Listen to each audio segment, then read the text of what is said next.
Buenas noches a nuestra audiencia. Buenas noches a nuestro invitado Javier Lozano y buenas noches a mi colega y amigo Raúl Monter. ¿Cómo estás, Javier, amigo? Pues muy contento de estar con ustedes. Hemos platicado mucho de esta oportunidad y hasta que finalmente se dio, ya me hicieron buena. Sí, puras promesas y puro jarabe de pico. Pero bueno, sí, pues pero finalmente se dio. Entonces, vamos a entrar de una manera un poco inusual. Aquí en Detona tenemos pláticas irreverentes. Y yo creo que esta va a ser un inicio diferente. Muchos conocemos la faceta tuya, Javier. Eres un músico que es reconocido precisamente por esa habilidad. Y yo quisiera que empezáramos con un fragmento de algo que tú nos tocas al piano y que es de tu autoría. ¿Es correcto, Javier? Pues no sé qué vais a poner. Primero déjame ver. A ver, adelante, Jorge. Que no vayas a hacer la de malas.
¿Qué tocaste, Javier? No, sí, definitivamente sí soy yo.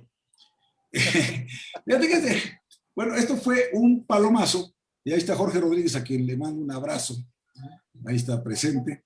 El sábado vimos aquí en mi casa, que es la casa de ustedes.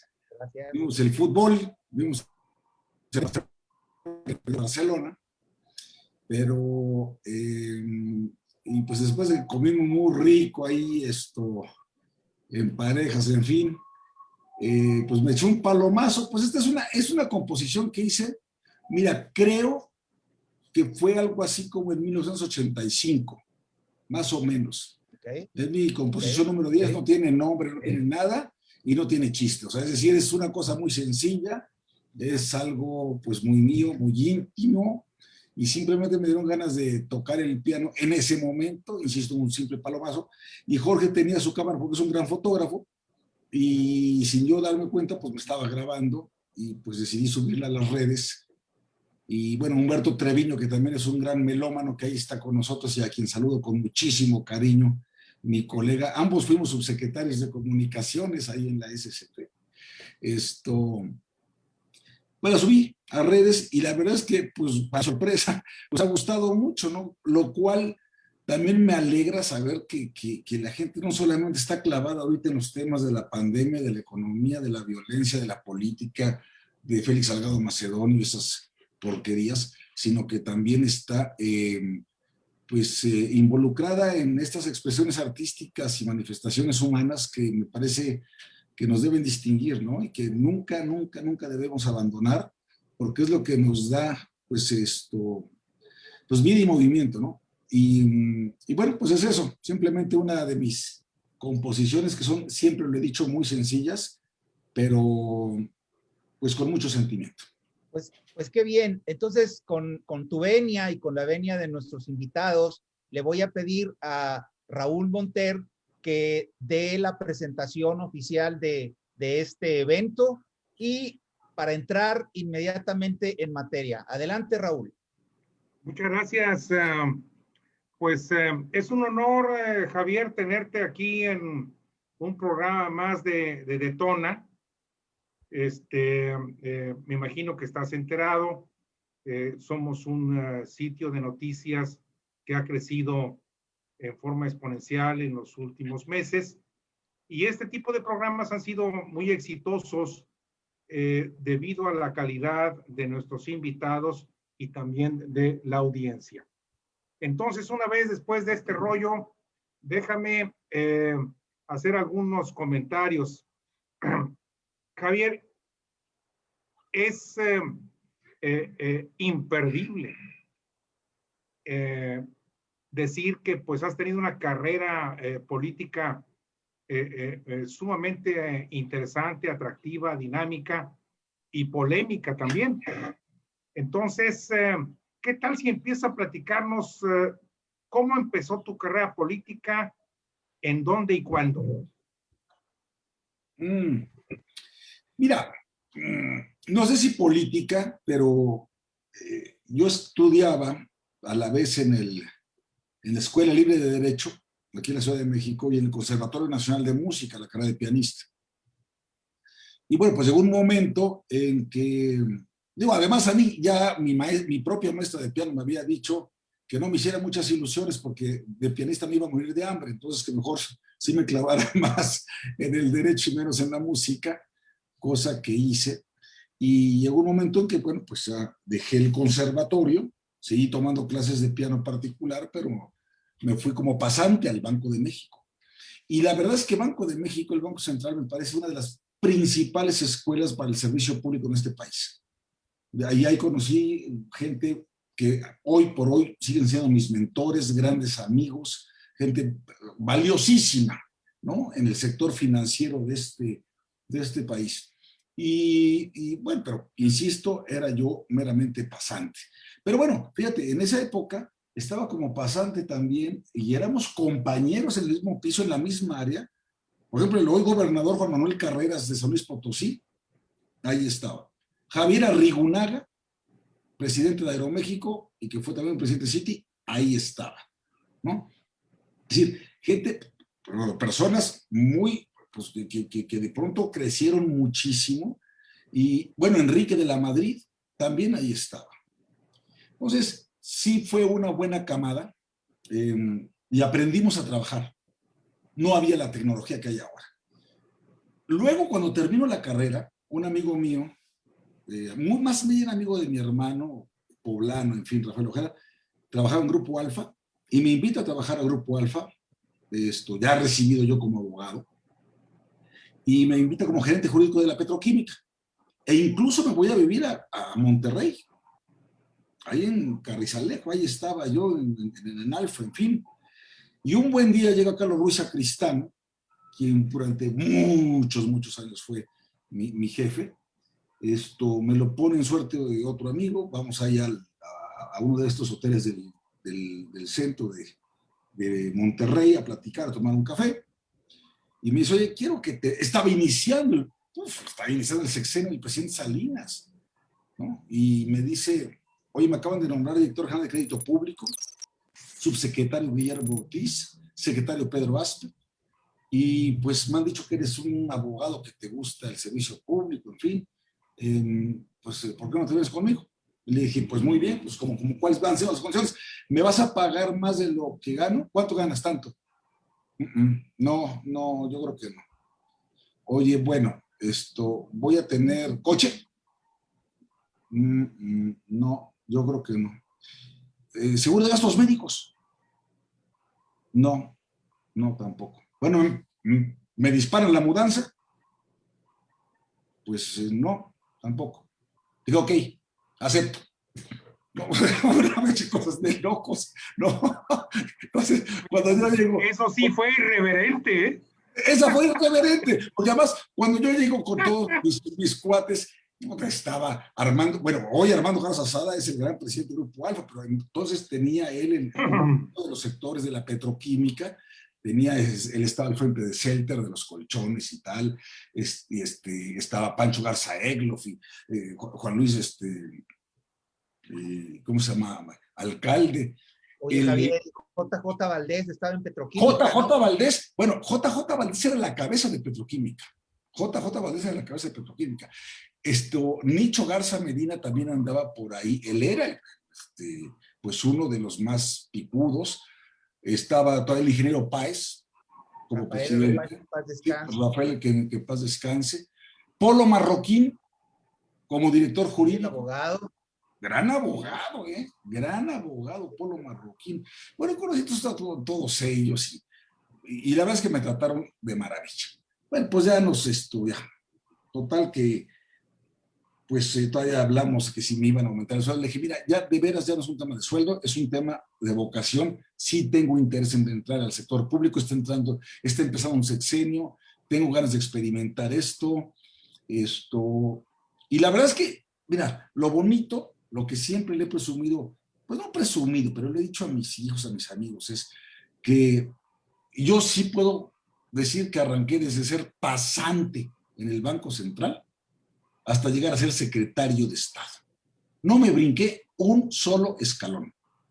Y le consta a Humberto Treviño que era diputado federal y que yo estaba ahí en la subsecretaría de Comunicaciones y me pasaba por la báscula, cabrón, porque ahí estaba ahí de presidente de la Comisión de Comunicaciones y tal.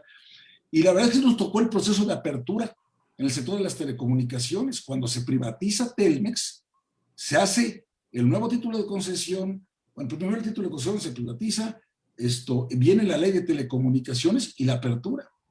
Y bueno, pues mira, desde entonces para acá, para no hacer tampoco el cuento tan largo, ha sido algo muy bonito porque me tocó primero Hacienda, luego un ratito la Contraloría General de Pemex, luego oficial mayor de Comunicaciones y Transportes, subsecretario de Comunicaciones y Transportes, presidente de la extinta COFETEL, Comisión Federal de Telecomunicaciones, subsecretario de Gobernación con Diodoro Carrasco, que es un tipazo, que es un servidor público de excelencia, en la época ya del presidente Zedillo, que me dio muchísimas oportunidades y a quien le tengo una gran admiración y respeto. De ahí me fui a candidato fallido a Puebla por un distrito para una diputación federal. Regreso, pues, pongo mi despacho, que eso también fue muy bueno, porque entonces aprendí que había vida después del sector público, ya como tal, puse Gabriel Lozano y Asociados, me pongo a trabajar en el sector telecomunicaciones y me pongo a escribir en el periódico El Financiero, y luego en el Universal. Cuando llega Ramón Alberto Garza, por cierto, al Universal, otro de sus paisanos. Y después ya, digo, estando yo en el sector privado, me iba bien como consultor y todo esto, pero en una de esas, Melquiades Morales, gobernador de Puebla, me dice, oye, puedes ser mi representante en la Ciudad de México mientras tienes tu despacho y tal. Y dije, a toda madre, pues cómo no. Y siendo yo representante del gobierno de Puebla en la Ciudad de México, me toca ir a ver un día un asunto del agua, el SOAPAP, el Servicio de Alcantarillado, Agua Pública, Drenaje, todo de Puebla, a Banobras. ¿Y quién era el titular de Banobras? Nada más y nada menos que Felipe Calderón Hinojosa, mi compañero en la Escuela Libre de Derecho. Entonces, pues ahí estábamos viendo el asunto y no sé qué, que el SOAPAP y que si el agua y que la mar. Y entonces un día le dije, te invito a tomar un café, vamos a platicar tú y yo, ¿no? Entonces ya, pues aceptó y algún día nos fuimos a tomar un café en Santa Fe, cerca de sus oficinas. Le pregunté si no pensaba aventarse a la presidencia de la República y me dijo, ¿y a ti qué te importa? Le dije, pues, ¿por qué me importa? Pues porque si te avientas me gustaría participar. Me dijo, oye, pero güey, tú no estás en el PRI, no has estado todo el tiempo en el PRI. Le dije, mira, he estado en gobiernos del PRI, yo nunca me he afiliado, pero pues claro que soy parte del PRI, por Dios, ¿no? Pues ya fui de todo ahí, ya hasta candidato y demás. Pero tenemos una forma de pensar muy similar, por el amor de Dios. O sea, somos muy afines, ¿no? Como abogados y como hombres de servicio público y tal. Pues total que pues sí le dio confianza y me dijo, bueno, pues ahí te va a llamar Jordi Herrera, etcétera, y me metí al proyecto cuando no daba a nadie ni un clavo por nosotros. Y eso le puede constar a Humberto y a otros tantos que fueron testigos. Ahí el favorito de Fox, pues era naturalmente Santiago Krill. Y muchos nos dijeron, pues, ¿qué les pasa? ¿O qué? Pues no, pues vamos a jugarla, ¿no? Y comenzamos a trabajar fuerte, me agarró confianza, qué bueno, yo me puse a trabajar duro y me encomendaron después el cuarto de guerra de esa campaña. Nos divertimos. Yo creo que la gran característica de esa campaña fue la mística y el hambre el hambre por hacer las cosas y por mostrar algo. Y bueno, incluso el camión en el que se transportaba Felipe era el hijo desobediente, porque acuérdense que incluso lo echa el presidente Fox cuando era secretario de Energía por aquel destape que le hicieron en Guadalajara, ¿no? Siendo Ramírez Acuña gobernador en Jalisco. Y bueno, pues nos crecimos al castigo con ese liderazgo de Felipe Calderón, que es, que es evidente. Y bueno, pues ahí conocí a todos los amigos que a la posta hicimos un equipo muy padre.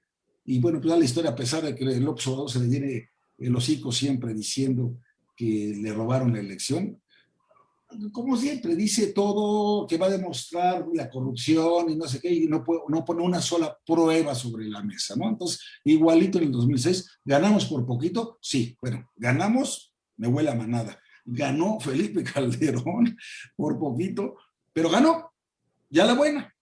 Y entonces, hoy que está apedreándole el rancho al INE, vuelve a insistir con que le robaron la elección en el 2006, cuando nunca presentó una sola evidencia, una sola prueba de aquella supuesta derrota. Y hoy que es presidente de la República se sigue presentando como mártir del Calvario. Yo decía que se le quedó con ganas ahí ahora en Semana Santa de hacerle de Cristo de Iztapalapa, porque pues de veras, si lo invitan a un bautizo llega de ropón, o sea, es un protagonismo increíble, y esto siempre se siente víctima de un boicot y de un complot, y que si la madre, que ahora no sé qué, y que, bueno, hasta la jeringa vacía estaba echando la culpa que si eran los conservadores que le habían puesto un montaje y no sé qué, y el otro impresentable de Pigmeno Ibarra con sus 150 millones de pesos ya en la bolsa de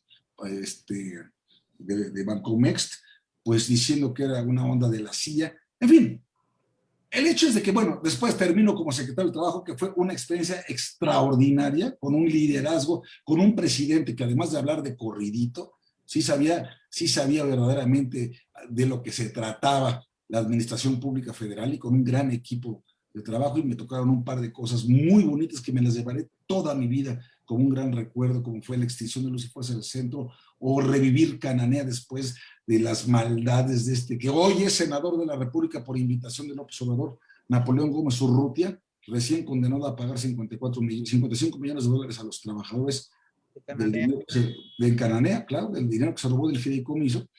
Y después de eso, pues me voy a mi tierra a jugar por la senaduría, por el PAN ahí, y nada más y nada menos que había un par de candidatos muy respetables del PRI y el Verde. Ya ven que el Verde, pues según la elección, se va de un lado con otro, o sea, va haciendo alianzas, pues según la ocasión.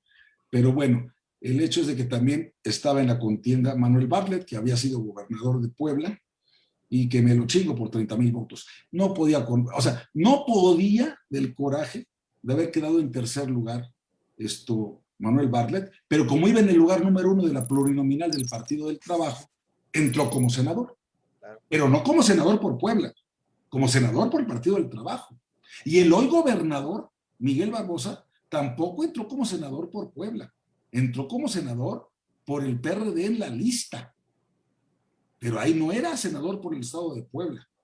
Y hoy presumo, pues es gobernador, pues y así nos está yendo, ¿no? En fin, pues mira, básicamente es esto. Terminé en el 18, terminé en agosto del 18 la senaduría, y pues ahorita no tengo partido político.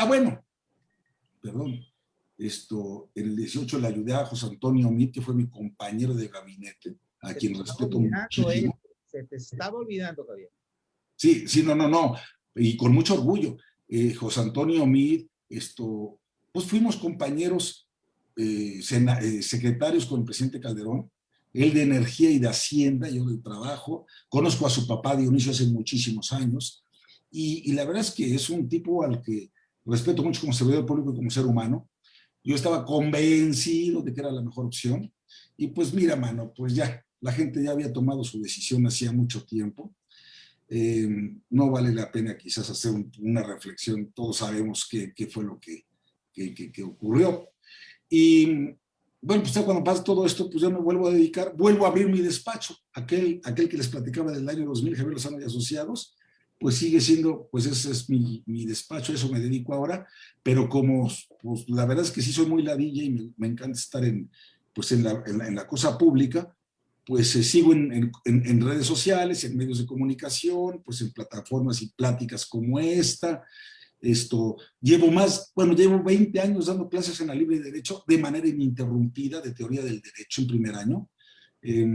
Aún siendo secretario, senador y todos los cargos que les he dicho, nunca he dejado de dar clases en la Libre, cosa que me llena de orgullo, es mi alma mater, me siento de veras muy, muy, muy feliz de generación tras generación estar enseñando ahí. Digo, se llama teoría del derecho y luego les tengo que explicar qué es la práctica del derecho, ¿no? Y ahí es cuando viene un poco la tristeza y la frustración. Pero bueno, pues mira, básicamente es eso, ¿no? Yo ahorita no tengo partido político, no tengo cargo público, lo cual me da mucha libertad para estar opinando, escribiendo. Hoy mismo aparece un artículo mío en el Universal donde escribo periódicamente desde hace muchos años.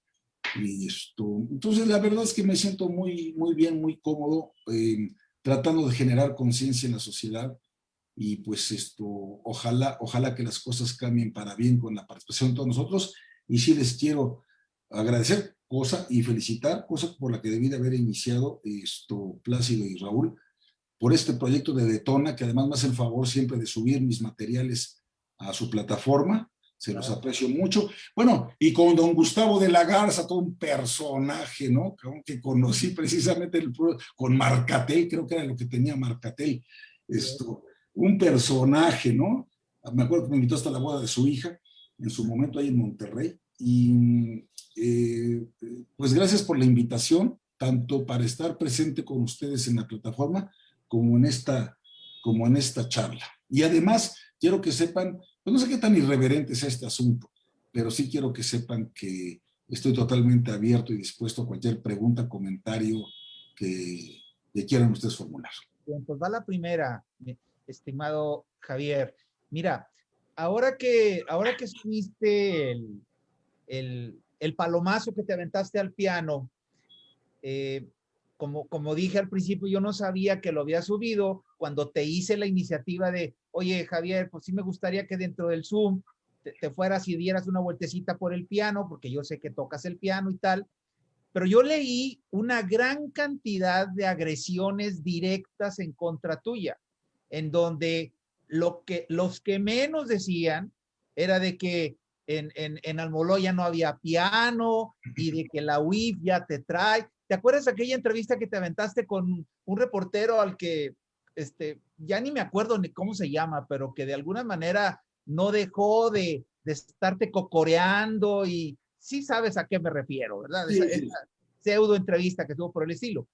El asunto es, fíjate, tú no solamente escoges temas polémicos en las redes, tú eres polemista.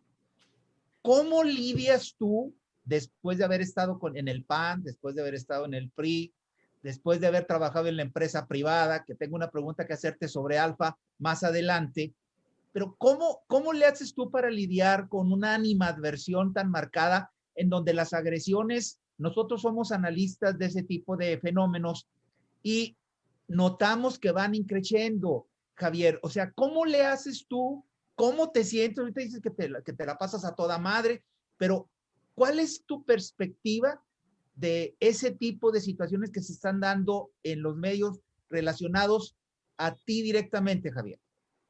Mira, la verdad es que, por ejemplo, hoy suben de una manera súper perversa los de Sin Embargo, que son los pagados por el gobierno, ¿no? Y para decir que Jorge Luis Lavalle está detenido, que fue sujeto,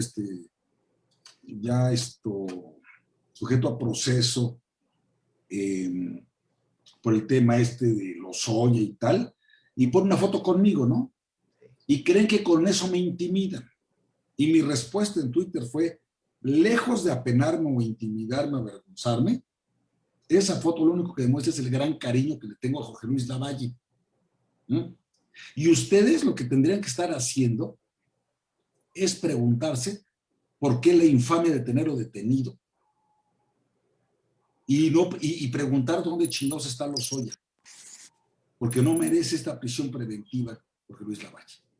Entonces, lejos de hacerme chiquito, lo que yo hago es poner sobre su propio tuit mi respuesta directa, frontal y sin titubeos. Y esa es la manera en la que pues yo me desenvuelvo y que me siento cómodo, ¿no? Porque, ahora, la verdad es que, Plácido, tú te tomas el tiempo y la molestia de leer los comentarios y tal. Yo ni loco me siento a ver todo ese tipo de cosas. O sea, yo leo comentarios de gente que me importa, que respeto, que tienen algo que decir, que son de veras, que no son trolls ni bots, ni gente amargada. Ahora hasta por tocar piano te están chingando.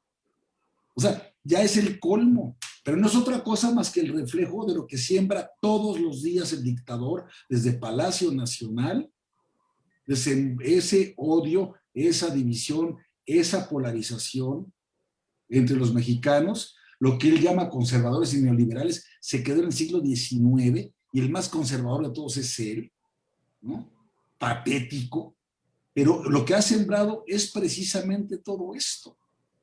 Entonces, yo lo que hago es no detenerme con ese tipo de críticas, de expresiones, ni mucho menos, no tomarlas personales. La verdad es que yo sé quién soy, sé lo que he hecho, y sé que gran parte, bueno, el otro día vi una nota que decían que me vinculaban con el cártel de Sinaloa, que por un guardaespaldas y que no sé qué, una pinche historia, de esas así de veras de novela chafa. Dices, bueno, qué creatividad, ¿no? Qué creatividad. Pero la verdad es que no, pues dije, mira, pues si esto es lo que traen, ¿no? O sea, si esto es lo que traen, pues nada traen, ¿no? Y por lo tanto yo sigo adelante, y si quiero echarme un palomazo y subirlo a las redes, pues lo hago, y si quiero poner a mi nieta que ya tuvo su primera clase de piano, lo hago también, y me siento muy orgulloso de mi familia y esto de todo, de lo que leo, de las óperas que escucho, igual que Humberto Treviño. O sea, la verdad, pues con mucho orgullo y trabajo, muy contento, tanto para personajes del sector público como para personajes del sector privado, en lo que me gusta. Tengo una maestría en la George Washington University en comunicación política. Entonces, el tema de la comunicación me fascina. Y pues, ¿cómo lidio con esto? Pues lo lidio como debe ser. Mira, cuando te metes a la política, no me acuerdo quién, es más, no sé, no es que no me acuerdo, es que no sé quién lo haya dicho. Pues es que debe ser como un elefante, ¿no? O sea, un elefante tiene la piel muy gruesa, tiene la trompa muy larga, pues para que tener olfato, tiene cola chiquita para que no se la pisen, las patas muy grandes para no perder el piso, ¿no? Las orejas grandes para escuchar bien, y un gran colmillo también para lidiar con una bola de cabrones que están en esto. Entonces, pues la verdad es que esto más o menos sería la receta que sigo para estar en estas lides. Bien, muy bien. Adelante, Raúl. Gracias, Javier. Te invito a elevar la plática y a elevar el nivel de la conversación partiendo de lo siguiente. A ver. Me imagino que estás de acuerdo en que AMLO ganó en el 18 debido a que el PRI y el PAN fallaron. ¿O tú qué opinas? Bueno, quizás es muy simplista el planteamiento, ¿no? Rellénalo. Eso de decir el PRI y el PAN fallaron, pues según San Mateo, ¿no? Porque, digo, yo que pertenecía al gobierno del PAN con Felipe Calderón y al del PRI con Ernesto Zedillo y antes con Carlos Salinas, aunque a un nivel inferior, pues yo la verdad es que vi gobiernos muy comprometidos con México y además con gabinetes muy bien preparados, y con gente muy capaz y con un proyecto de nación.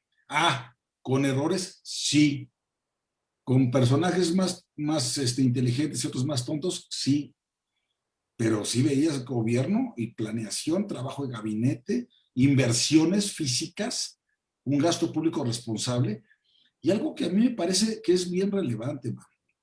Desde el 97, el PRI no tenía mayoría absoluta en la Cámara de Diputados. Y eso fue una gran cosa, porque obligó precisamente a negociar con las demás fuerzas políticas, sobre todo el presupuesto de egresos de la Federación. Eso fue algo muy bueno, fue algo muy positivo para México.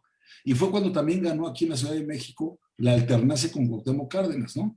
Creo que no es que haya sido un buen gobernante, pero simplemente ganó esa alternancia. Y eso me parece muy sano para la democracia. La normalidad democrática es eso. Es poder competir, a veces ganar, a veces perder.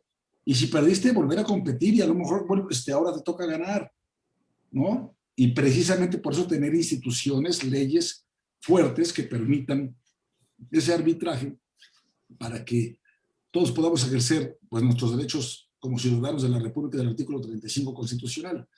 Ciertamente, después de 3 rondas de estar duro y duro López Obrador, y de recorrer, y hay que reconocérselo, ¿no? Recorrer el país como nadie lo ha hecho, pues sí llegó un momento en que a la gente, pues dijo, pues mira, ya le dimos la oportunidad al PRI durante 70 años. Llegó el PAN 12 años. Regresó el PRI otros 6 años y seguimos viendo malas prácticas y corrupción y vemos que el crecimiento económico es muy modesto y vemos que sigue habiendo pobres y hay delincuencia, que es la guerra contra el narco y no sé cuántas cosas. Pues vamos a darle la oportunidad a que dice que desde el día 1 va a arreglar todo, ¿no? Y bueno, pues mira, pues claramente estas alternancias se dan en buena medida por enojo y hartazgo, ¿no? Y yo sí creo que hubo enojo y hartazgo. Merecido en parte, sí. Pero de que no nos equivocamos cuando en el 2006 dijimos, este señor es un peligro para México, ya hoy nos damos cuenta que no es un peligro para México, que es un daño real, actual para México. Es un tipo que no sabe gobernar, que no es lo mismo ser borracho que cantinero, porque es muy bueno para ser crítico y oposición y estar como un luchador social y todo señalándolo, allá estar del otro lado del escritorio. Y yo los reto, no hay un solo rubro en el que estemos hoy mejor que ayer. O sea, hoy, me refiero hoy en este gobierno, que con Peña Nieto, no se diga con Felipe Calderón. Entonces, no del efecto, yo estaba hablando de la causa. La causa fue esa, es el enojo y el hartazgo. El enojo y el hartazgo. Y me parece pues que sí, también hay que entenderlo. Y es parte de la democracia y se vale. Y nosotros no supimos quizás leer ni entender, ni tener un olfato y la sensibilidad para detectar eso que estaba creciendo, ¿no? Y que nos estaba invadiendo. Y para mí, por ejemplo, las reformas estructurales que hicimos cuando yo fui senador durante 6 años, para mí fueron cosas muy buenas. Y sin embargo, él piensa que esas reformas son lo más cercano al nazismo. Y así se lo dijeron a Lavalle ahora en la audiencia en la que lo sujetaron a proceso. Es decir, que no es que pues lo que ustedes hicieron con esas reformas del Pacto por México fue cambiar la Constitución para beneficiarse y beneficiar a las grandes empresas transnacionales y no sé cuántas cosas. La verdad es que creo que nuestra reforma educativa era 1000 veces mejor que la que tienen ellos. Y la reforma energética de nosotros, 1000 veces mejor que la ley de la industria eléctrica y de hidrocarburos que acaba de lanzar el presidente sin cambiarle una sola coma. E hicimos una gran ley de telecomunicaciones y radiodifusión. Es decir, pero ya son visiones. O sea, él piensa que todo ese modelo neoliberal, hasta la palabra empatía le parece neoliberal, el feminismo le parece también una cuestión neoliberal. Digo, entonces, ¿sabes qué, mano? Contra eso no se puede. Afortunadamente la gente se está dando cuenta y creo que el 6 de junio próximo sí vamos a poder cambiar el estado de cosas y sí vamos a poder, quizás si salimos de manera masiva y responsable también, yo sí creo que vamos a poderle dar una vuelta al marcador y quizás, mira, yo me conformo con que no tengan la mayoría absoluta en la Cámara de Diputados y con que los principales estados del país no los gane Morena, porque ya vimos que donde gobierna Morena, pues simplemente es un desastre. Entonces, vamos a ver, pero todo depende de nosotros y de nuestra capacidad de organizarnos y de salir y votar con conciencia. Pero sí, terminando por responder tu pregunta, pues claro, ganó el hartazgo, ganó el enojo, se votó más que con la razón, pues con el hígado, con el estómago. Y se vale, ¿eh? Pero pues también ahí están las consecuencias. Javier, Plácido. Gracias. Javier, yo creo que hay un consenso nacional en el sentido de que fue el voto del hartazgo, el voto del enojo, el voto del encabronamiento, de la desilusión, y tú formaste parte de administraciones tanto priistas, panistas, tienes un toque en tu opinión que le da profundidad al asunto cuando lo planteas de esa manera. O sea, el análisis retrospectivo que acabas de hacer de las reformas que se aplicaron estructuralmente en energía, en educación, nos deja bien claro cuál es el panorama, porque vienen de una persona que estuvo dentro de los sistemas y que por lo tanto ahí hay sustancia como para que podamos tomarlo. Y yo me voy a basar precisamente en eso, Javier. Estamos platicando con una persona que además del análisis fue protagonista, y eso le da un toque muy especial a lo que quiero plantearte en este momento. Acabas de decir que ahí viene el 6 de junio. ¿Realmente crees que hay un liderazgo unificado, concentrado, consolidado, corporativizado? Y sé que esa palabra te hace mucho sentido porque estuviste en la empresa privada, corporativizado, como para que se pueda hablar en estos momentos de factores que jalen realmente de manera unificada, porque en los análisis que nosotros hemos hecho hasta ahora nos damos cuenta de que la oposición, Javier, está muy fragmentada. Realmente no tenemos una cabeza visible como en antaño ocurría, por ejemplo, los santones de la empresa privada, tú sabes a qué me refiero. Esos santones ya pasaron a la historia. Ahora los gobiernan las empresas, los juniors, los que no vienen de cero, los que heredaron, los que de alguna manera se casaron con la hija del dueño. ¿Sabes a qué me refiero? No percibimos nosotros desde este enfoque analítico de Detona, no percibimos que haya un liderazgo que pueda en un momento determinado aglutinar. Esa es la razón por la cual acabamos de tener una conversación con Beatriz Pajés, y ella habla también del 6 de junio, pero yo le decía, ¿dónde está esa oposición unificada? Y ahí, de alguna manera, se sumó a lo que te estoy planteando. Ella también ve una posición fragmentada, un grupo por un lado, otro grupo por el otro.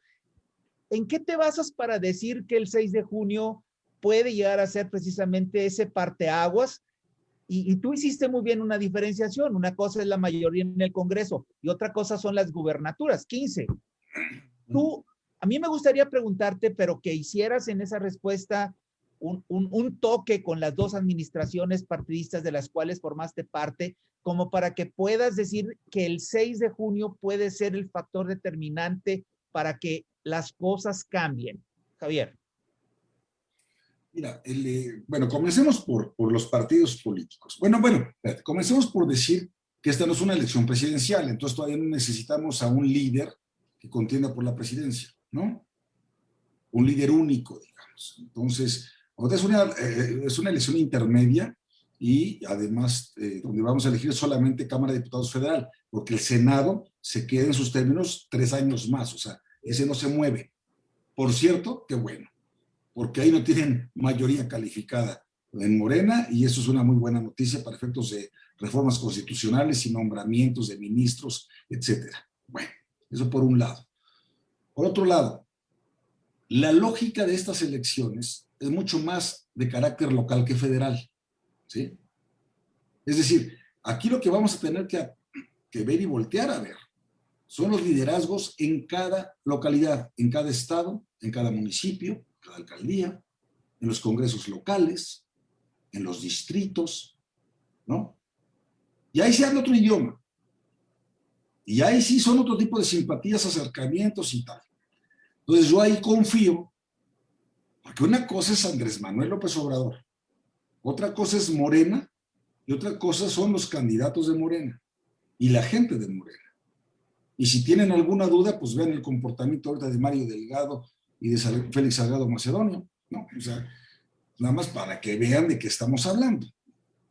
Entonces, una cosa es que el presidente siga gozando de popularidad, es muy interesante el fenómeno, él sigue gozando de popularidad, pero cuando se evalúan sus políticas públicas, en todas sale reprobado.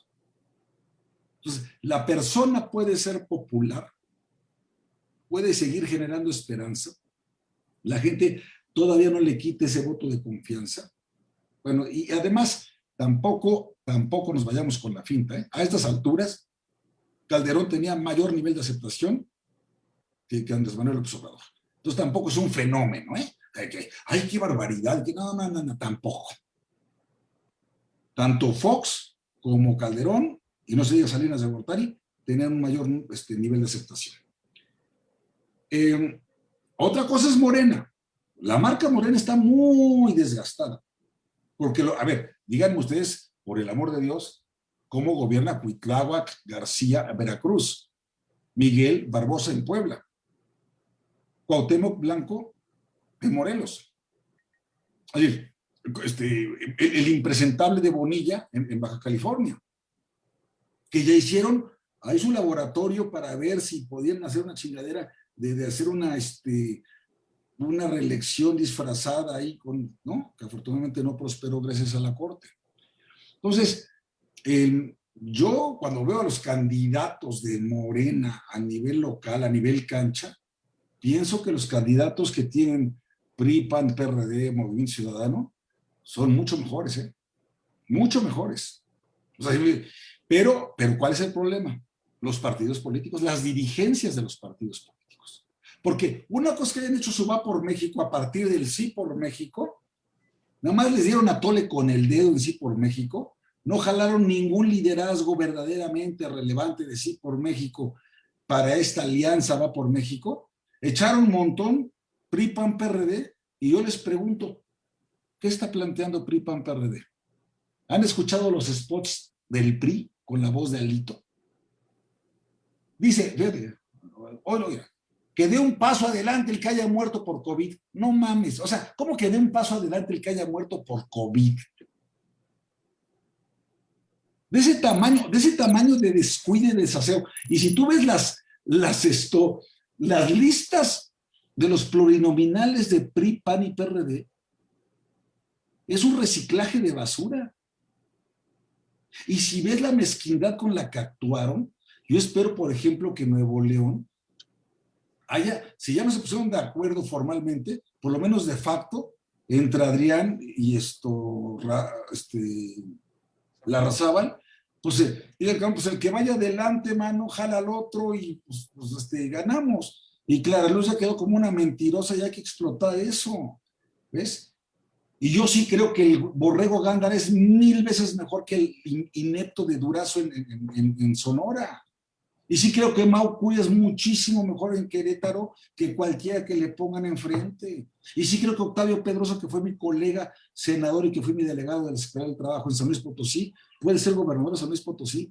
Pero el problema es que las dirigencias de los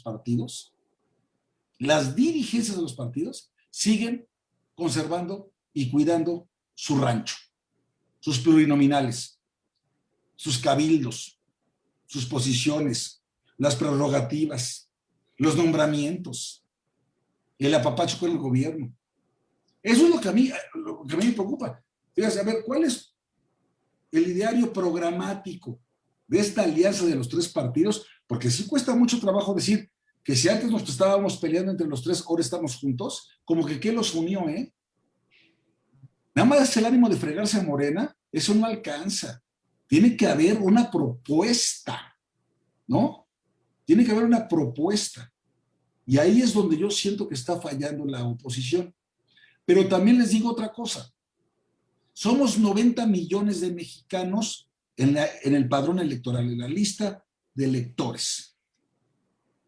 Presumen mucho sus 30 millones de votantes en el 2018, suponiendo sin conceder que todavía tuvieran esos 30 millones que no los tienen. Porque evidentemente por lo menos unos 10, 15 ya se desilusionaron y dijeron, me equivoqué, que devuelvan las entradas. ¿Sí? Somos mayoría los que no estamos de acuerdo con esta forma de gobernar. Entonces, a mí, digamos, basta, tú puedes votar por el PRI, tú por el PAN, tú por el PRD, tú por un ciudadano, en fin. Pero no por Morena y sus partidos satélites. Por eso están tan enojados por la cláusula de gobernabilidad o esta representación del 8% a lo que se refiere a la Constitución. Por eso están tan enojados, porque saben que ya no les van a salir los números. Y por eso el presidente dijo ayer descaradamente, o antier, no me preocupa tanto que perdamos la Cámara de Diputados, porque en todo caso, si nos tienen que quitar el dinero, tengo derecho de veto. O sea, el muy ignorante presidente piensa que tiene derecho de veto para el presupuesto de egresos de la Federación. O sea, no conoce ni la Constitución. ¿Ok? Entonces, por eso pienso que podemos ganar. No porque tengamos unas lumbreras como candidatos. Muchos que yo conozco, muchos del PRI, del PAN, del PRD, los dejaron fuera sus dirigentes para ser reelectos o para una candidatura, para diputaciones locales o para una diputación federal, por mezquindad. Porque mire, ¿sabes qué? La condición humana, desafortunadamente, y esa palabra, Humberto, que tenemos tan arraigada en el PAN, de la generosidad, qué ausente está cuando debería estar más que presente. Si actuásemos con unidad, disciplina y generosidad, esto estaría muchísimo más sencillo de resolver. Y aún así, con todo lo que les he dicho, porque no he terminado. Porque hablabas del sector privado. Y se los voy a decir a sabiendas de que esto le va a llegar a los oídos a todos ellos. Me parecen una punta de cobardes. Y nada más vean la ley de outsourcing, lo que acordaron con el presidente y con los legisladores de Morena, como si no conocieran de qué se trata este asunto, y todo por quedar bien. Y su paisano Carlos Salazar no está defendiendo como debería defender a las micro, pequeñas y medianas empresas. Ya llevamos más de 1 millón de empresas cerradas, con todo lo que eso implica para el empleo formal. Ya sí, señor presidente, y otro anuncio de inversión, y vamos, y que es el tamal de chipilín, y que es el chocolatolito, y que la chica, ya, hombre. El único que está levantando la voz ahorita es el no Castellanos. Todos los demás están, mira, cuadraditos, ya sea por miedo a la unidad de inteligencia financiera, o por miedo al SAT, o por conservar simplemente sus intereses y llevar la fiesta en paz. Pero sí teníamos antes un sector privado, mucho más exigente, mucho más activo, ¿sí? Que lo que pedía era una palabra: confianza, certidumbre jurídica para las inversiones. Y le ponía las peras a 14 al sector privado, al sector público. Hoy el presidente dice desde Palacio Nacional de cómo debe ser el aumento del salario mínimo sin medir las consecuencias. Y ahí van todos. Y sin la representatividad necesaria firman documentos y, pues ahí van. Y ahí están sacando ahorita sin cambiarle nada a la ley del trabajo en materia de subcontratación. ¿De veras van a prohibir la subcontratación? ¿Saben lo que están diciendo? ¿Saben que hay 4.700.000 mexicanos en empleo formal en el régimen de subcontratación? ¿De veras se los van a echar a cómo están las cosas? O sea, entonces yo lo que veo sí es que hoy tenemos, sin mucha gente, porque mira, ya entró a la realidad de los hogares, el que se quedó sin empleo, al que le recortaron el salario, al que asaltaron el transporte público, ¿sí? El que murió por COVID, o el pariente que murió por COVID. O sea, ya estamos viendo esas realidades en los hogares. Ya por más rollos que te digan, o por más programas clientelares que te ofrezca este presidente, yo creo que ya no le va a alcanzar. Y creo que por eso anda tan intolerante, tan enojón y tan agresivo con todos nosotros, ¿sí? Pero pues caramba, hay que organizarnos, hay que verdaderamente, insisto, y en eso, lo decía en el desayuno pasado con Alarraqui, en lo único que los mexicanos somos todos iguales, en lo único, en que verdaderamente somos iguales, es en esa capacidad de tener un voto libre, directo, secreto y universal. En eso valemos igual cada uno de los mexicanos. Y si lo hacemos valer como Dios manda, les aseguro que comenzamos a cambiar el estado de cosas. Y claro, también estamos viendo los rostros. O sea, yo me llevo mucho, por ejemplo, con Juan Pablo Castañón, con Gutiérrez Candiani. Serían espléndidos cuadros ya en el servicio público. ¿Por qué no los invitaron, carajo? ¿Por qué a Carlos Montiel en Puebla? ¿Por qué les cierran las puertas? ¿Por qué les hacen creer que el va por México sí, o el sí por México, que no sé cuántas cosas? No es cierto. O el sí por México es Lupita Jones, me doy. Esa es mi respuesta. Oye, adelante, Raúl. Gracias. Caray, Javier, tienes muchos ángulos, ¿eh? Vamos a ver por dónde hallamos el centro de la conversación. ¿Estás de acuerdo conmigo que toda causa tiene un efecto? Eso es una regla universal que no tendremos por qué discutir. Y me da la impresión que tú te hacen una pregunta y la empiezas a contestar y luego te vas a referirte al tema actual de AMLO, que ha fallado en esto, que ha fallado en lo otro, y que los empresarios son una bola de etcétera, etcétera, etcétera. Pero la causa, mi estimado Javier, definitivamente surgió por la falta de valores y principios en los gobiernos del PRI y del PAN, sobre todo en el aspecto de la corrupción.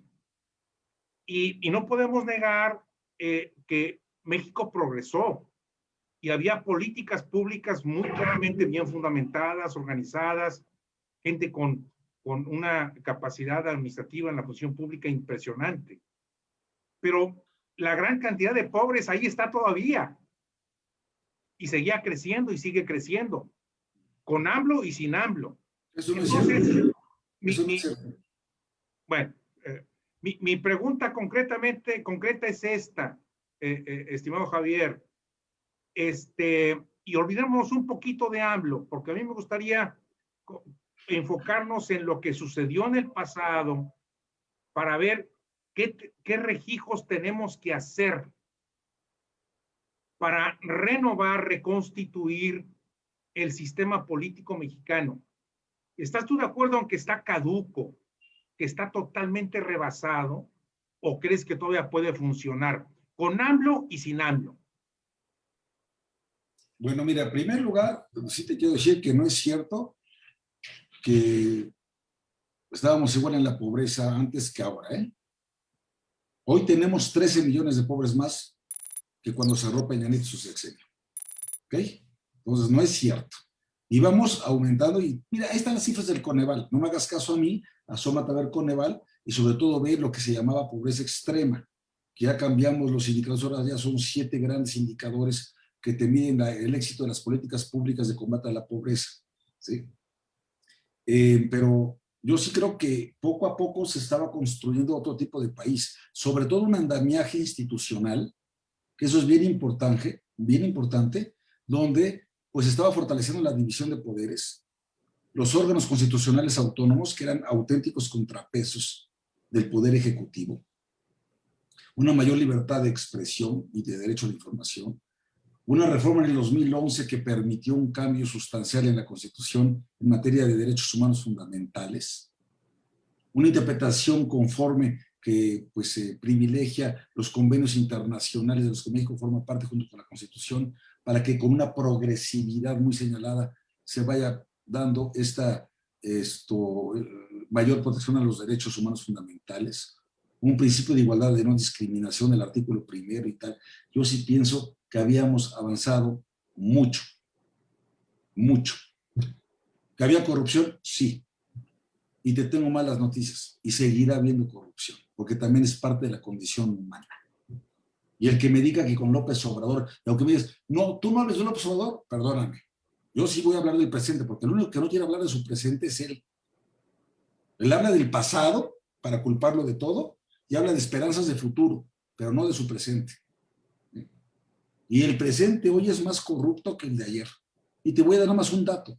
8 de cada 10 compras de gobierno, de contratos de gobierno, se dan por adjudicación directa. 8 de cada 10. ¿Me quieres decir que eso no es corrupción? ¿De veras crees que no se llevan su moche en cada una de esas asignaciones directas? Es decir, tampoco nos engañemos. Entonces, que me digas, ¿está caduco el sistema político? No. Y eso es un poco el cuento que quieren ahora construir para golpear al INE. Es decir, está caduco, hay que exterminarlo. Con esas palabras tan vulgares, exterminar al INE. ¿Cómo que exterminarlo? Al INE se le tiene que respetar, fortalecer, tiene un buen andamiaje legal, tiene una buena estructura, y cambió de ser Instituto Federal Electoral a Instituto Nacional Electoral. No fue meramente una nomenclatura, fue precisamente porque hoy tiene atribuciones por la desconfianza que teníamos de los OPLES, de los órganos políticos locales electorales, precisamente para poder absorber, para poder atraer casos locales y conocerlos, como fue la elección en Puebla. Y por eso es Instituto Nacional y no solamente federal. Entonces sí le habíamos dado más instrumentos, más dientes al INE. ¿Sí? Y a mí el que me diga, oye, fíjate que el sistema político está caduco, bueno, pues que me presenten una alternativa.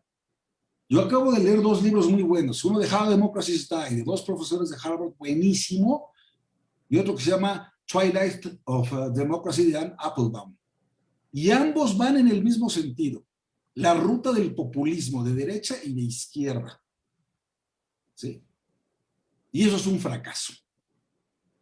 Y lo que necesitamos en todos los países son partidos políticos. Las candidaturas independientes ya vimos que en México no jalaron, y entre otras cosas por su paisano, ¿sí? Que desperdició la gran candidatura independiente, el Bronco, ¿sí? Y que salió muy mal evaluado. Luego quiso ser presidente de la República, hágame el favor. Entonces, el problema es que ya no tenemos esa candidatura independiente, no. Lo que necesitamos hacer es una alianza entre los partidos políticos y la sociedad civil. Que los partidos políticos sean el vehículo, porque así lo dice el 41 constitucional, y la sociedad civil nutra a los partidos políticos con nuevos cuadros e ideas. Y que entonces sean mucho mejor reflejo de la sociedad que somos.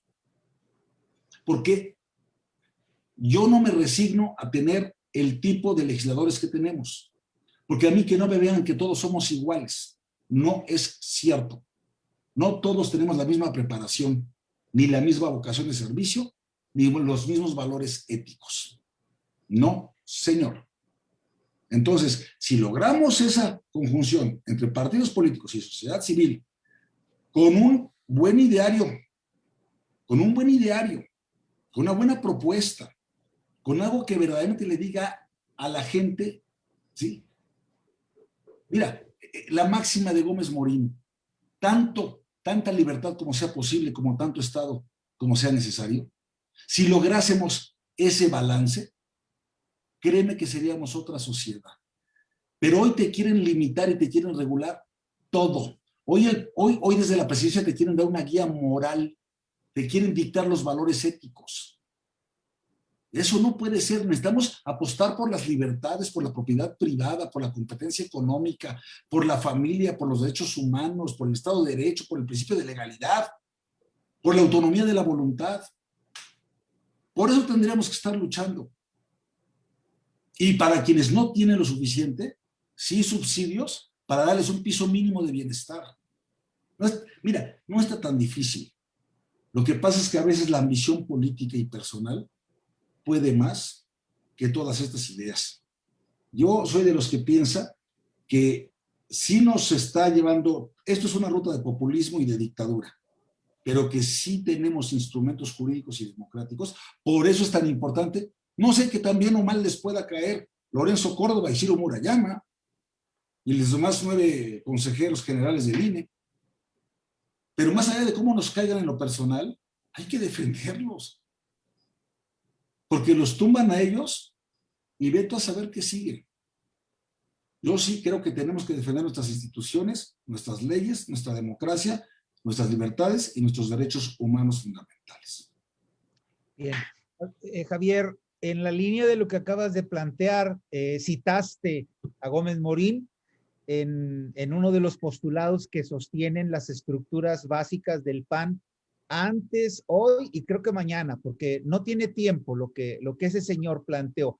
Pero traducido al momento actual y visto, yo también creo que es inevitable plantear estos temas sin hablar de López Obrador, porque precisamente ese es el juego de él, lanzarlo todo para atrás. Y yo no estoy convencido de que esa sea la solución. Ya, lo que el PAN hizo, lo que el PRI hizo, bueno, ahí quedó, pero ya el que gobierna es otro. Y ese es el principio por el cual yo quiero plantear el siguiente tema.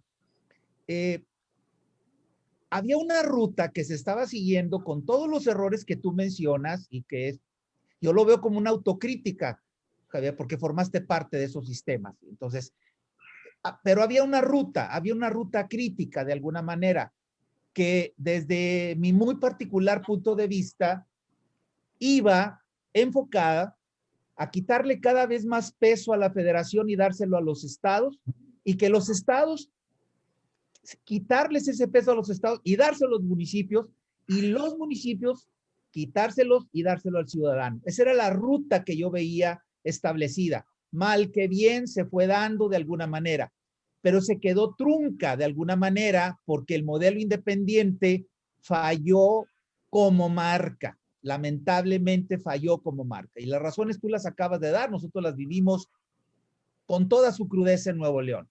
Entonces, si ese es el enfoque, ¿qué se puede esperar? Y te lo digo de una manera muy, muy pragmática, enfocada a lo que estamos viviendo, de un gobierno que tiene o cree que tiene todavía en un puño los tres poderes, porque se ha metido con saña, con alevosía, se ha metido arbitrariamente al último reducto que quedaba, que el poder judicial. Tú lo sabes, el ejecutivo, pues, ya.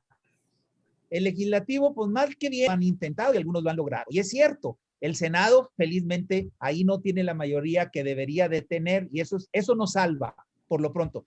Pero yo voy a regresarme al punto en donde yo te preguntaría, fíjate, las características del gobierno que tenemos absolutista, con el poder de los tres elementos, queriéndolos consolidar cada vez más. Eso es un hecho. Pero por el otro tenemos lo que acabas de plantear hace un momento. Hay que defender a las instituciones. Pero fíjate lo que está sucediendo. Personalmente he platicado con empresarios de todos los rangos e incluso de los que en un momento determinado están considerados como los de la cúpula. Y yo percibo que lo único que les interesa defender a ellos es su propio peculio, en lo particular, ¿sí? Y la gente está buscando liderazgo, no para el presidente, no para el 2024, está buscando a quién seguir. ¿A quién se le puede pedir, Javier, que defienda las instituciones si lo único que están haciendo es el juego del ego en defenderse por su propia cuenta? Tenemos posibilidades de que esto se dé, de que salgamos a la calle y ligado esto con el último bastión, Javier, los militares. El factor de los militares en este momento, ¿qué papel juega para efectos prácticos en el esquema que te acabo de plantear? Bueno, antes que nada yo quisiera, yo no soy el moderador de esta reunión, pero mi buen amigo Humberto Treviño Landois lleva como media hora levantando la mano y no le dan la palabra. Yo sugiero, propongo más no dispongo que muy bien. Pueda hablar Raúl, Humberto. Yo no estoy viendo eso. ¿Tú lo ves, Raúl? Sí, lo vi hace un rato y con mucho gusto. Javier, si quieres le cedemos la palabra. Lo que pasa es que de acuerdo a la estructura del programa, terminamos platicar contigo y después abrimos la sesión de preguntas y respuestas. Pero lo podemos cambiar, no hay ningún problema. Ya viene, Javier, pero ya viene porque ya estamos sobre el tiempo para darle voz a la gente. Bueno, entonces nada más déjame terminar con esto y ya abrimos a preguntas las que claro. algunas cuantas porque pues también mañana tengo que dar clases muy tempranito en la libre, pero mira, yo pienso que, bueno, tienes razón, o sea, el problema es que muchos están defendiendo su patrimonio, su empresa, su proyecto, saben que los gobiernos son sexenales, pero sus proyectos son transeccionales, entonces pues se acomodan con el titular del Poder Ejecutivo en turno y con su equipo, la llevan bien con ellos, más o menos se acomodan y tan. Y hay otros liderazgos que son mucho más auténticos y que verdaderamente quieren participar en la vida pública de México, ¿sí? Entonces, precisamente lo que tenemos que hacer es identificar unos y otros. Y en ese identificar unos y otros tiene que haber generosidad. Por ejemplo, yo ya ahorita no busqué ningún cargo público, ninguno. Y sin embargo estoy participando y trabajando con servidores públicos, con proyectos públicos, en campañas políticas, en redes sociales, fijando mi posición, grabando mis videos, haciendo cosas para contribuir a la conciencia social, ¿sí? Pero ya no estoy, digamos, en la posición de estar buscando el poder, cuando ya tuve tantas posiciones a lo largo de más de 30 años, y hay que dar oportunidad a caras nuevas, a ideas nuevas, ¿sí? A nuevos liderazgos, porque de eso se trata una nación. Y gran parte de lo que tenemos es estos caprichos personales, bueno, al grado de que tú tienes a un cabrón como que él mismo se autodenomina el toro, que no es más otra cosa más que un güey, Salgado Macedonio. Si no estoy en la boleta, no hay elección en Guerrero.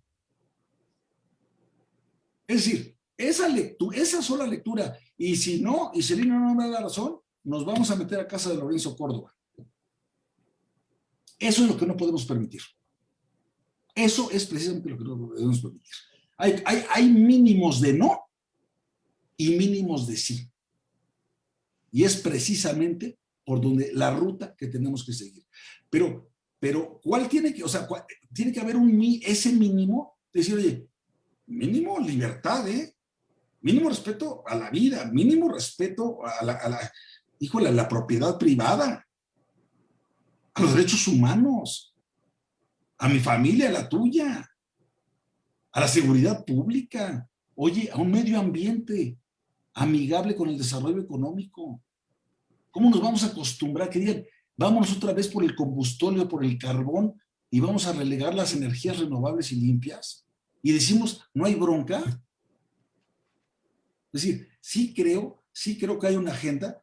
Es más, mira, con que siguiéramos la Agenda 2030 de Naciones Unidas, esos 17 puntos de la Agenda 2030, yo creo que esa es una gran guía para cualquier país civilizado en el mundo. Pero bueno, yo hasta aquí la dejo, y pues los temas o preguntas que quisieran ustedes brevemente comentar, con muchísimo gusto. Adelante, Raúl, para abrirlo ya a la gente. Humberto, si eres tan amable de abrir tu micrófono y hacer la pregunta, por favor. ¿Me escuchan? Perfectamente bien. Sí, mira, lo que pasa es que no sabía cuál era el formato de la reunión. Yo creo que se podía preguntar en cualquier momento, pero bueno, disculpas por ello. Te saludo con mucho gusto, querido Javier. Me encanta poder saludarte por este día. Mira, yo coincido con lo que tú dices, no coincido con lo que han dicho los conductores en cierto sentido. Yo estoy muy optimista y veo un gran ánimo de participar en muchísima gente, en empresarios, en académicos, en sociedad civil. Lo que nos ha faltado es cómo nos organizamos de mejor manera para trabajar, por un lado. Y por otro lado, también coincido contigo con lo que dices de que sí se ve claramente un quiebre en la tendencia de intención de voto. No hay la menor duda de eso. Hace 6 meses pensábamos de que de las 15 gobernaturas, Morena ganaba 13 y perdía 2 en el mejor de los escenarios. Ahora, hoy no hay duda de que cuando menos 6 gobernaturas las tiene perdidas Morena, incuestionablemente. Y también la tendencia de votación para la Cámara de Diputados. Yo estoy convencido de que ya está totalmente salvado el punto de que Morena tenga mayoría absoluta en la Cámara de Diputados. Ahora el gran reto que tenemos, y yo creo que hay que dejar de ver por el retrovisor, que si el PAN y el PRI, que la corrupción, que si salía, eso es para atrás, es para adelante la cosa. ¿Qué vamos a hacer a partir del 7 de junio y hasta antes de la siguiente elección? Porque el reto es gigantesco. Los problemas que tenemos no se van a arreglar en 3 años. Por ejemplo, tenemos la inversión parada. No hay plan nacional de desarrollo, no hay programa nacional de infraestructura, No hay programa sectorial del ST, no hay nada, no hay solicitudes para registro de inversión en la Secretaría de Hacienda. ¿Eso cómo lo vamos a componer? Necesitamos inversiones gigantescas en este país, pero inversiones que sean inversiones para la competitividad, para facilitar y promover el comercio con nuestros mercados, Estados Unidos y otros mercados, no los proyectos que se están haciendo. Estamos hablando de decenas de millones de pesos, o centenares de millones de pesos. Entonces, ¿cómo le vamos a hacer en este periodo? Entonces, ese es un gran problema. Yo creo que sector público, sociedad civil, debemos enfocarnos a cuando menos empezar a construir una cartera de proyectos para que se pueda dar inversión privada en los siguientes años, porque inversión pública no va a haber. Entonces, ese es un reto que tenemos que enfocarnos, inclusive ya superar el reto de las elecciones. Y la otra cosa sobre tus comentarios, Javier, y lo dijiste varias veces en tu intervención y estoy totalmente de acuerdo, la depredación del talento de los funcionarios públicos. Hemos perdido tal cantidad de talento, tal cantidad de vocaciones, tal cantidad de preparación en los funcionarios que tú mencionaste y muchísimos otros que se me vienen a la cabeza. Eso lo perdimos, carajo. Entonces, ¿cómo le vamos a hacer para recuperar esa capacidad de hacer cosas? Para mí esos son los retos. ¿Cómo transitar los siguientes 3 años? Ya a partir de un escenario más o menos definido. ¿Y cómo hacer para recuperar la capacidad instalada del gobierno de hacer cosas bien ejecutadas, bien planteadas, bien estudiadas, con talento, con vocación, con nacionalismo? Ese sería mi comentario. No sé si tú tienes alguna observación al respecto. Me interesa mucho, Javier. No, bueno, pues la pusiste dificilísima porque pues es precisamente el eje sobre el cual tendríamos que plantear el desarrollo nacional para los próximos años, ¿no? Pero sí, el punto de partida es el 6 de agosto, el 6 de junio. Sin 6 de junio no hay nada, ¿eh? Si no recuperamos la Cámara de Diputados, verdaderamente sí la veo muy difícil. Y bueno, pues yo creo que si eso ocurre y si se gana las gubernaturas que hemos comentado y varios congresos y se gana esto y se pierde para ellos la mayoría en la Cámara de Diputados Federal, pero también en congresos locales, alcaldías como en Puebla, donde estoy seguro que vamos a tener mucho éxito, ¿sí? Va a haber otro ánimo, y no van a ser ellos dueños de todas las decisiones. Y los que hoy tienen miedo se les va a empezar a quitar, que eso es bien importante, perderle el miedo al régimen. Hoy hay miedo y no podemos vivir con miedo. Y otras cosas que tú bien dices, inversión, que me digas tú que estuviste en la Subsecretaría de Comunicaciones y le entiendes muy bien al tema de infraestructura, que me digan qué proyecto de infraestructura, más allá de los elefantes blancos del Tren Maya y Dos Bocas, ¿qué proyecto de infraestructura tiene? No hay absolutamente nada. El Plan Nacional de Desarrollo es pura demagogia. El Programa Sectorial de Comunicaciones y Transportes es inexistente. No hay nada. Pero tú dices, la iniciativa privada es la que tiene que invertir. Si yo tuviera dinero para invertir, créeme que lo dudaría mucho. ¿Por qué? Porque no me están dando las condiciones de certidumbre jurídica que necesito. Esa palabra que tú utilizaste de competitividad, te puedo garantizar que el presidente no sabe lo que significa la competitividad. Te puedo garantizar que nunca ha leído el 25 constitucional. Garantizar. Entonces, pues claramente la gente está sacando su dinero de México y la inversión extranjera. Bueno, vas a ver la cantidad de broncas que vienen con el TEMEC por todos estos sectores que se están afectando de manera arbitraria y retroactiva. Entonces, ¿qué necesitamos? Volver a gobiernos que den. Mira, déjame decir una palabra que más o menos me parece que es certera en lo que pasaba en los gobiernos anteriores. La vida pública era predecible. Aún fueran gobiernos del PAN o del PRI, pero sabías que tú ibas a la Secretaría de Economía o a la Secretaría del Trabajo o a la Secretaría de Hacienda, sabías que si tú ibas a un planteamiento razonable, ibas a recibir un trato razonable y te podías poner de acuerdo y podían llegar a una serie de compromisos y llevarlas y la fiesta en paz. Hoy no tienes eso.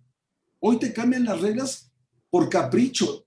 Hoy no respetan la Constitución, y si no pueden cambiar la Constitución, se van por la ley, y si no, por el decreto NALE, y si no, por lo que sea, por una arbitrariedad, por una consulta pública, hombre. ¿No?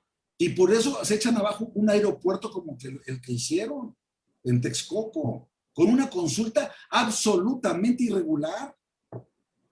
Entonces yo como abogado que soy, yo te diría que para mí lo más importante es, algún día le preguntaron al presidente Zedillo, ya estando él en Yale y ya estando como un líder pues, a nivel internacional, le dijeron, pues ¿qué condición cree usted que es la que se necesita para el desarrollo nacional en la ciudad? Dijo 3 cosas. Dice, ¿cuáles son? Rule of law y rule of law. Y es eso. Si hay reglas claras y árbitros imparciales, créeme que las inversiones van a llegar y vamos a crecer y va a haber empleo formal. De otra manera, simple y sencillamente, eso no va a existir y vamos a tener muchos pobres. ¿Y sabes por qué no le importa a este régimen tener más pobres? Porque esos pobres terminan por comer de su mano. Es muy perverso esto. Por eso más programas sociales para que coman de su mano y al comer de su mano tengan ellos una gratitud política que se traduzca en votos para perpetuarse en el poder. No estoy exagerando. Es la ruta del populismo y de la dictadura. Muy bien. Aquí tiene levantada la mano Ángel Ramírez. Si eres tan amable, por favor, de activar tu micrófono. No, ¿Cuál es la edad mínima para participar en estos foros? Desde los 12. Bueno, yo tengo 15, entonces está perfecto. Muy bien. No, licenciado, muchas gracias. La verdad es que soy gran fan de usted, se lo debo de reconocer. Me encanta levantarme en las mañanas y ver ya los tweets de usted. Soy fan de usted. Y bueno, yo actualmente soy el presidente de la Cámara Nacional de Jóvenes Políticos Mexicanos en Veracruz. Y somos una asociación que nos dedicamos a la resolución de los problemas y conflictos que nos han aquejado. Y créanme que, bueno, tener un gobernador que nos dice que no tenemos un tren que va por vía aérea, creo que es un poco deprimente y es un poco complicado de entenderlo. Y sinceramente yo veo los ánimos muy decaídos, de una conformidad por parte de los jóvenes del país, por programas sociales que nos llevan a un México de mal en peor, como bien es el de jóvenes construyendo el futuro, que creo que no nos está dejando nada bueno. Entonces, yo sí quisiera preguntarle, con todo respeto, ¿qué recomendación y consejo le da a todos los jóvenes del país que queremos seguir trabajando por rescatar México y que queremos un México y una sociedad demócrata, diferente y plural sobre todo? No, bueno, sería... Muy articulado, te felicito, muy bien planteado tu pregunta, tu comentario. Gracias por seguirme en Twitter y coincido contigo que tienen un animal como gobernador en Veracruz. Pero bueno, el consejo que les doy es participar activamente en la política. Es participar activamente. O sea, es que quitemos, o sea, hay un enorme desprecio por la política y por los políticos. Pero les tengo noticias. Es indispensable la política. Pueden cambiarle de nombre, pueden cambiar los personajes, pero la política es el arte o la actividad humana que nos permite ponernos de acuerdo a los que pensamos distinto en aras del bien común. Si vivimos en una comunidad y si tenemos este ánimo de sociabilidad, necesitamos ponernos de acuerdo para ver cuáles van a ser esas reglas del juego y saberlas respetar y tener autoridades que también respetemos para que pueda poner orden. Pero desde chavos tienen que entrar a la política, porque si alguien, qué flojera, qué hueva, no, que otros voten. Ahorita con Lázaro Ríos, a partir de hoy echamos a andar un proyecto, no es mío, me invitaron, fue idea de otros, pero que dice, si no votaste, te chingaste. Hashtag, si no votaste. A partir de hoy a las 12 lo lanzamos, y Lázaro es un tipo muy activo, muy fregón, Y yo creo que sí es un poco hacer ese conciencia de que no pueden dejar solamente la política para los políticos, que la sociedad se tiene que involucrar, que tiene que dar su punto de vista, que tiene que levantar la voz, que no le tiene que dar miedo quejarse. Es que estamos muy acostumbrados a que, ay, bueno, ya déjala pasar, bueno, ya otro día. No, no, señor. Todos tenemos que hacer algo por mejorar nuestro entorno, en lo personal, en lo familiar, en lo afectivo, a nivel escolar, en los centros de trabajo, en la comunidad. Es lo que hay que hacer. Entonces, los jóvenes tienen también que hacer un esfuerzo, no porque les dé todo Google, cabrón. O sea, no puede ser eso. Nosotros crecimos en las bibliotecas. Y qué bueno que estamos en la sociedad de la información y del conocimiento. Pero estamos obligados, por lo menos, a verificar lo que nos dicen estas madres. Porque gran parte de lo que aquí lees es fake news. Son datos imprecisos. Entonces, lo que tenemos que hacer es aprovechar, sí, las tecnologías de la información y las comunicaciones, pero involucrarse activamente en la vida pública de este país. Y saber levantar la voz, pero también votar y tener la aspiración a ser votado. Entonces, es eso, no sentirse excluidos, ni sentirse privilegiados tampoco. Ni una, ni otra, pero siempre participativos. Esa sería mi gran recomendación. Es lo que le digo, pues cada semana a mis alumnos. Muy bien. Aquí tenemos una pregunta en el chat de Claudia, que dice textualmente, Javier, y va dirigida a ti. Dice, ¿y qué pasa cuando se ganan las cámaras? Él, me imagino que es AMLO, va a decir que es un fraude. ¿Podrá revertir el resultado? Mira, yo lo que creo es que precisamente es lo que él está provocando desde ahora. Debilitar tanto al árbitro para que si las cosas no salen como él quiere, diga, ven, yo les dije desde un principio, este árbitro estaba vendido. O sea, es algo muy perverso. Por eso no podemos permitirlo. Antes de que comience el juego, ya está diciendo que el árbitro está vendido, pero es el mismo árbitro que le dio a él el triunfo. Y otra cosa que tenemos que recordar, una cosa es el INE y la autoridad electoral, pero los que llevan la jornada electoral son ciudadanos de a pie, como cualquiera de nosotros, por un método de insaculación, son elegidos para estar como funcionarios de casilla. Y esos funcionarios son los que cuentan cada voto y firman las actas y cierran las urnas y las mandan los paquetes, ¿sí? Entonces, cuidado, porque decir, me robaron la elección, ¿quién? Los ciudadanos. O sea, de veras, todos se pusieron de acuerdo para hacerte trampa. Eso es ridículo. Entonces, también nos falta un poco de educación y formación cívica de en qué consisten las elecciones y quiénes son los que participan en las elecciones, cómo se desarrollan los procesos electorales y cuáles son las instancias para desahogar las inconformidades. Y por eso tenemos como última instancia el Tribunal Electoral del Poder Judicial de la Federación. Y por eso da mucho coraje cuando ves, cabrón, que le niegan el registro a México Libre y se le dan a 3 partidos satélite del presidente y le van a devolver la candidatura a Félix Salgado Macedonio. No el INE, el tribunal. Entonces, tenemos que saber en qué consisten estos procesos. Pero yo sí creo que si ganamos, y precisamente, mira, hay 2 reglas de oro. A mayor participación ciudadana, menor operación política para los procesos electorales.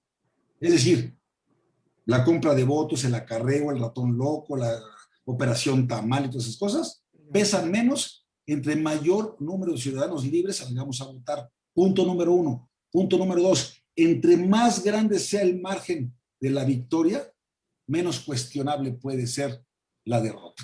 ¿Sí? Entonces, por eso, ¿cómo le fue a López Obrador? Pues dijimos, pues no, ni qué chingado vamos a discutir. Pero cuando gana Calderón por 250,000 votos, pues claro que lo estaba diciendo que había ganado también. Entonces, por eso es tan importante salir y votar muchos y que el margen, el marcador, ¿sí? El marcador sea muy abultado para que nadie le crea la farsa de que le robaron.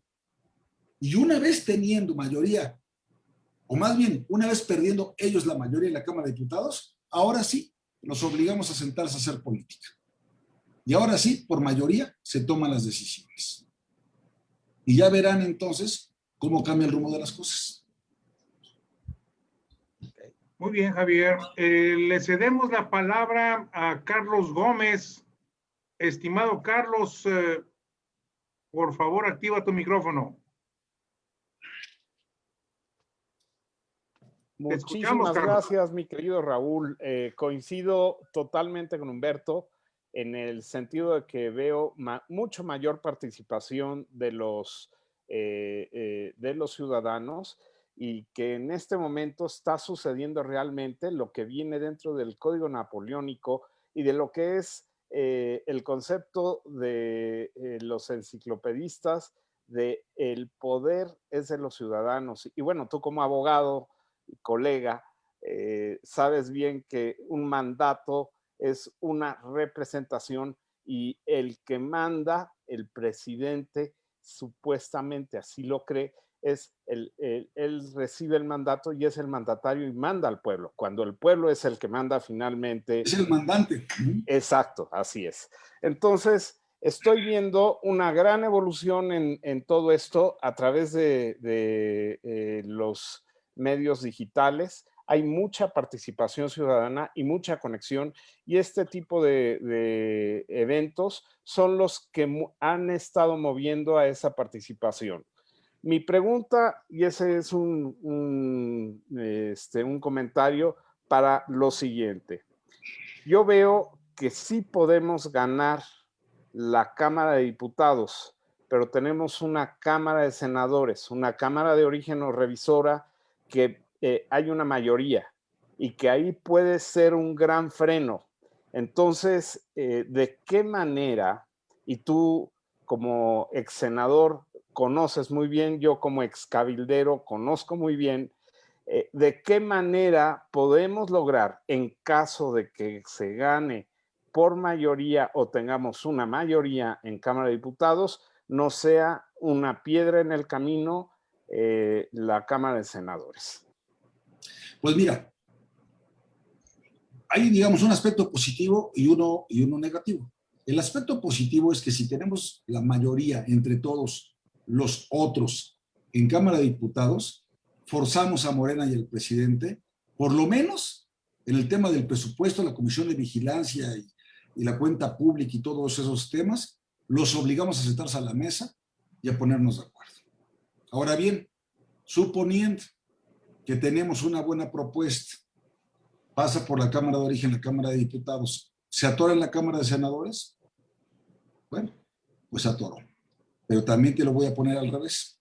Si tienen una locura, una iniciativa del Ejecutivo, hoy pasan, como están pasando, sin caberles una maldita coma. En cambio, si tienes la mayoría en la Cámara de Diputados, pues tampoco pasa. Entonces, yo ya me conformo con el 0-0 y pasamos a la siguiente ronda, cabrón. O sea, pasamos, sí, y pasamos al 2024, ¿no? Pero ya el daño es menor, ¿entiendes? Y ya olvídate de mayorías absolutas, mayorías calificadas para cambios constitucionales. No, si a mí lo que me da mucho miedo es que un día se le ocurra a este cabrón. Recuerden que después del 6 de junio, no crean que ya salimos y brincamos y ya se acabó. No, tiene todo junio, julio y agosto, con la misma Cámara de Diputados, ¿eh? Y aunque no sea periodo ordinario de sesiones, puede convocar a periodo ordinario extraordinario de sesiones. O sea, todavía tenemos 90 días de riesgo después de las elecciones.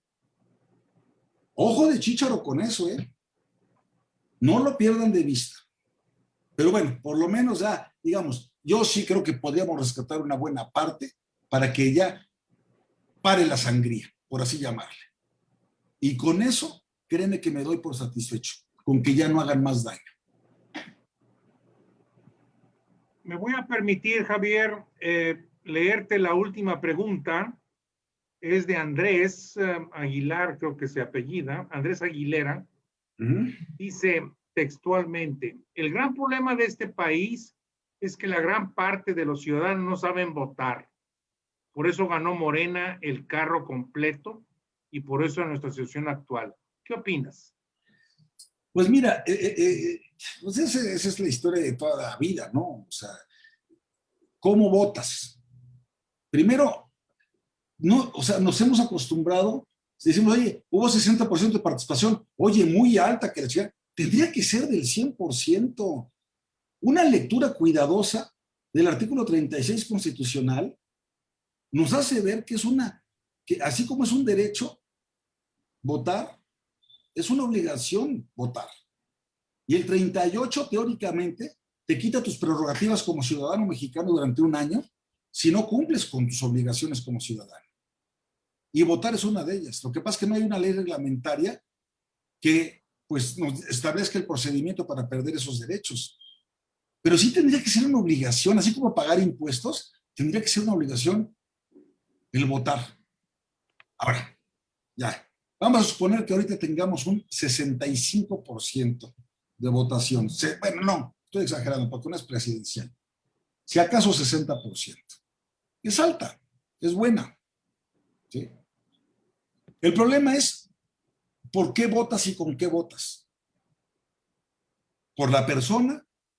¿Por el partido? ¿Con la cabeza? ¿Con la razón? ¿Con el hígado? ¿Con el corazón?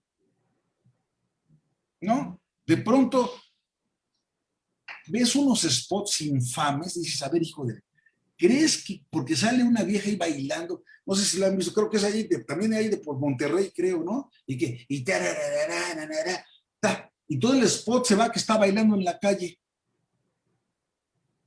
O sea, neta, por esto voy a votar. Pero algunos igual les caen bien, ¡ay, qué simpático! ¿No? Otros, oye, Paquita, la del barrio. Y es que cuando se nos ocurre decir que en la Constitución debiera haber un requisito para ser diputado o senador, el saber leer y escribir, se considera discriminatorio. Entonces, pero lo que no podemos perder de vista es que, según el 40 constitucional, somos una república representativa, democrática y federal. Le quito lo de laica porque no viene al caso. Laica era una perra que se fue al espacio, cabrón, y que la chica, o sea, ahorita no viene al caso. República representativa, democrática y federal.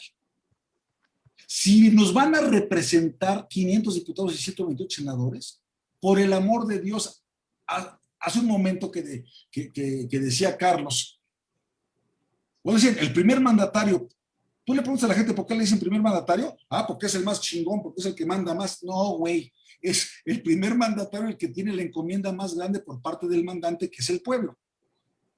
Pero lo que tendríamos que hacer entonces es escoger bien a los que nos van a representar en Cámara de Diputados, en Cámara de Senadores, en una gubernatura, en una alcaldía o en la presidencia de la República. Entonces, yo no puedo partir de la base de que el pueblo es ignorante y escoge mal, no. Tampoco puedo decir, el pueblo bueno y sabio, como dice que para todo el pueblo, no, tampoco. Tenemos de todo, como en botica, ¿sí? Pero precisamente los que estamos interesados, estamos aquí en lugar de estar viendo una serie de Netflix, es porque nos interesa la política. Y con que cada uno de nosotros esté contagiando 5 o 10 personas al día, estamos haciendo política, y estamos haciendo nación, y estamos haciendo conciencia. ¿Sí? Oye, que no nos pagan nada, no me pagan en ningún lado, más que en mi despacho. ¿Sí? Pero yo escribo en la universidad, doy clases en la Libre de Derecho, y estoy en webinars, y doy conferencias, ¿verdad? No te pagan un carajo. Pero, ¿qué haces? Aportar algo precisamente para que haya conciencia cívica, y para que cuando la gente vaya a votar, en la soledad de la casilla, lo haga en absoluta conciencia, con absoluto amor a México, ¿sí? Y sabiendo que ese voto, su voto, puede hacer la diferencia. Muy bien, pues Aquí todavía hay más preguntas, pero si me lo permite la audiencia, te las voy a hacer llegar, Órale, incluyendo sus nombres para que tú les contestes directamente. órale. Creo que ha sido una sesión muy interesante, muy intensa, también muy irreverente. Y por lo tanto le cedo la palabra a mi estimado Plácido para que declare clausurada este conversatorio. Pues no clausurado, porque eso me huele a acto de gobierno. Sí. No, más bien Ciérrale pues. Darte las gracias, Javier, darle las gracias a la gente que nos hizo el favor de, como bien dices tú, de estar aquí en esta sesión en vez de estar viendo a Netflix. Y Javier, decirte que estamos muy agradecidos porque te hayas tomado el tiempo para platicar con nosotros. Estás escribiendo en Detona, es un privilegio tenerte ahí y que siga la polémica. Mientras haya tema, vamos a seguir activos. Un abrazo hasta donde estás, en Puebla, y un abrazo a nuestra audiencia. Gracias, y gracias a Raúl por moderar esta sesión. Hasta muy pronto, Javier. Gracias, Plácido. Gracias, Raúl. Gracias a todos. Me dio muchísimo gusto. Fuerte abrazo, Javier. Y estamos en contacto, ¿eh? Gracias, colega. Hasta luego, Humberto. Adiós, Jorge. Adiós, bye. Adiós todos. Adiós, tocayo. Bye.